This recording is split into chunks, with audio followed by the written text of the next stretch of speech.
My defense, they did their thing up front, linebackers to the back end. Chris Johnson, Dwayne McDougal. You got Eric Butler covering. Running field to field, and you got the DNs doing their thing. You got Trey White. Everybody up front doing their thing. So it was just all a collective good effort, and anybody could have won that award. So I'm just blessed. Dwayne talked post game about how in the bye week you emphasized forcing turnovers, trying to do 4 a day. You didn't have one for 10 quarters, and you had 3 in 3 drives. Was that because of the emphasis that you put on forcing turnovers? Oh yeah, 4 turnovers a day. That's the minimum. Try to get it up to even more if we want to.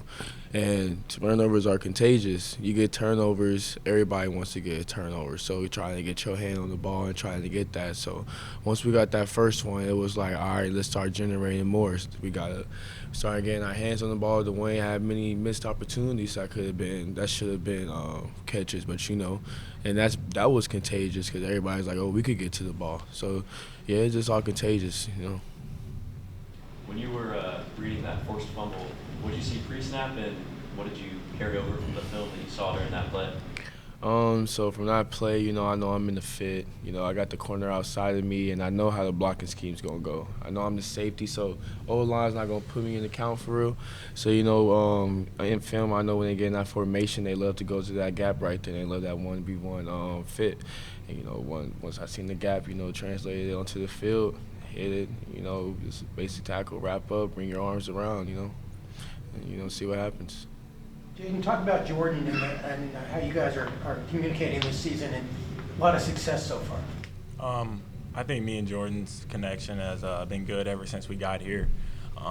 Was my host on my official visit when I was coming out of the portal, so that relationship with him and continuing with all the receivers, Bostic, Donovan, Mikey, Ace, Jerry, all my receivers, we have a great relationship, so continue to try to spread the love around. And the pass where he almost scored, did you think he was in the end zone, or were you thinking once he had the ball at the 50 and he was off to the races?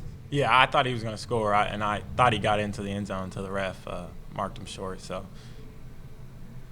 Jayden, what were you most pleased with the offense this last game, and what are you looking forward to this next game?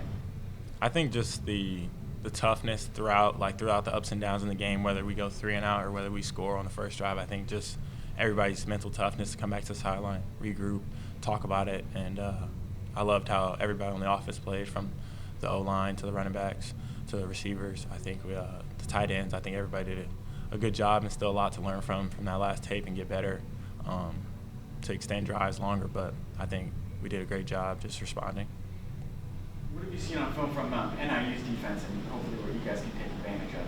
I think there's some tough big boys. They're going to come ready to play, just like any other team, and we got to travel all the way to Illinois. So I think they'll be ready to play, and we just got to go focus on ourselves and to play our game.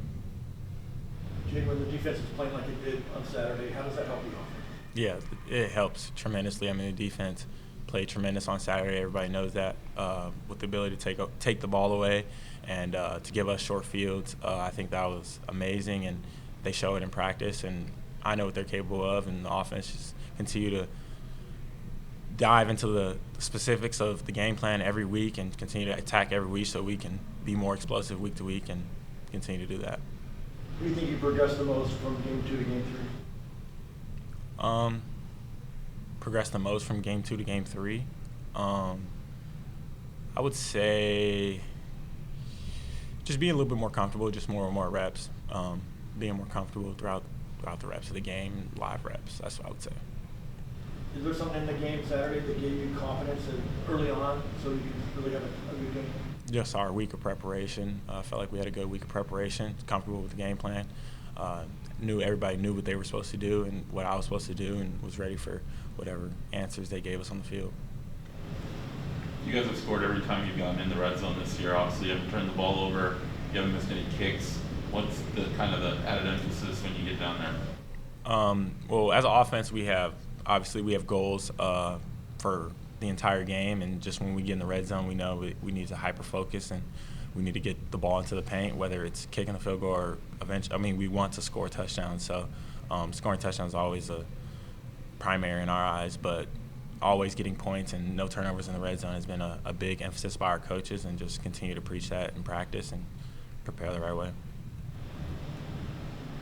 As players, what do you guys feel when you see a boisterous crowd like there was Saturday, especially when you guys started making some plays? It felt great to have the fans out there in a nice, loud atmosphere, and I think every week fans should come out and we should have a good time, and it was an amazing time in Snapdragon on Saturday.